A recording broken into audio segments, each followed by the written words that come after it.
देते देते तो सरकार चली गई इनकी, उसी उत्तर को देते देते इनकी सरकार जा चुकी वहां पे। आज की तारीख की बात हो रही है ना सर, आप एक राज्य में उसी पार्टी के खिलाफ चुनाव लड़ेंगे, दूसरे राज्य में उसी पार्टी के साथ गठबंधन में रहेंगे, फिर कहेंगे कि नहीं हम पाक साफ हैं। मानिए ना कि आप भी इन्हीं के जैसे हैं, जैसे आरोप इन पे आप लगा रहे हैं वैसे आप पे भी है। दो चीज नहीं, आप गुस्सा, आप क्यों? मैं तो खुला आम में चुनाव में लड़ रहा हूं केरल में, सबको पता है। जो लेफ्ट का खिलाफ में लड़ रहा हूं, इधर लेफ्ट का साथ लड़ रहा हूं, जनता तैयार करेगा। तो मतलब विचारधारा का कोई मसला नहीं है ना यहाँ पे, बीजेपी का क्यों विचारधारा का कोई लेना देना नहीं है ना यहाँ पे। अरे क्या विचार मानते हैं ना? अरे भाई आप कि जिसका कंधा मिल जाए वहीं बैठ जाना है बस। ठीक है, कांग्रेस जब करेगा विचारधारा खराब है। अरे भाई अगर जम्मू कश्मीर में उन्होंने गलत किया तो महाराष्ट्र में आप भी तो उसी शिवसेना के साथ आए ना, जिसे आप गाली देते थे और चुनाव से पहले आपका कोई गठबंधन नहीं था उसके साथ, जिसे आप सांप्रदायिक कहते थे, जैसे ये महबूबा मुफ्ती के खिलाफ थे। महाराष्ट्र में आप आए ना उसी शिवसेना के साथ। जनता तो मेरा सीधा सवाल शुभांकर जी ये है, विचारधारा नहीं है ना इसका मतलब चुनाव का विचारधारा से कोई लेना देना नहीं है। आपको मैं बताना चाहता हूं, भाजपा जो देश को बेच रहा है, इसको रोकने के लिए आप किसी के भी साथ जाएंगे? हिंदुस्तान में कोई सिद्धांत ले सकता है, जनता वो सिद्धांत ले सकता है। क्यों?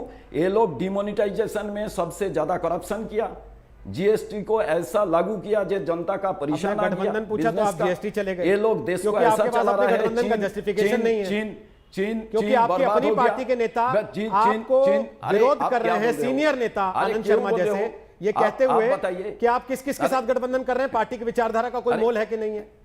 आप ही के नेता बोल रहे हैं, ये मैं नहीं बोल रहा हूं, आपके नेताओं ने सवाल उठाए। आपको मैं एक चीज बता रहा हूं, आपको एक चीज मैं बता रहा हूं, कांग्रेस का अंदर में खुला आम से विचार विमर्श होता है, डिबेट होता है। जो वो डिबेट के जवाब में गुलाम नबी के नाम के पत्थर लग रहे हैं वहां पर जम्मू कश्मीर में, पोस्टर जलाए जा रहे हैं उनके।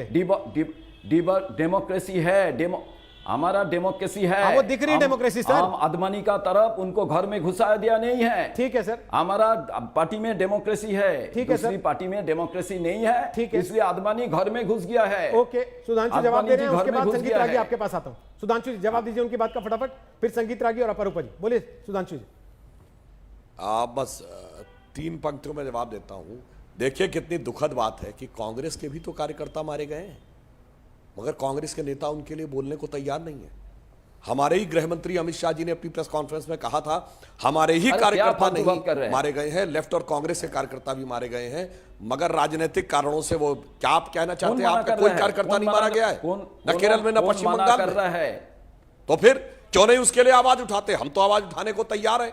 अब मैं दूसरी बात कहना चाहता हूं, देखिए इन्होंने जो बात कही कि केरल में ये साथ में है, इन्होंने डेमोक्रेसी की बात कही, तो और कुछ मत करिएगा मान्यवर।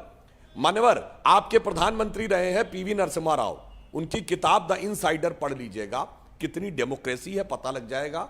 नेहरू के निजी सचिव से गांधी के निजी सचिव तक की पुस्तकें पढ़ लीजिएगा, कैसे निर्णय हुए सब पता लग जाएगा। अब आइए वर्तमान में, गजब का आपका भाई रंग बदलने की सियासत है।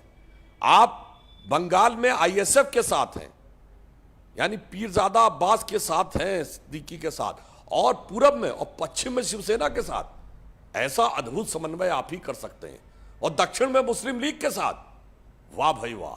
और यहां पर केरल में लेफ्टिस्टों के भी साथ, और बंगाल में और केरल में लेफ्टिस्टों के खिलाफ, और दिल्ली में लेफ्ट और आप फिर एक साथ।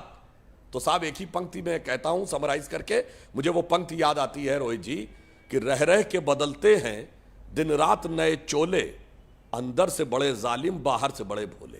आपका तो चोला हर दिशा में बदल रहा है, पूरब गए तो कुछ, दक्षिण गए तो कुछ, पश्चिम गए तो कुछ।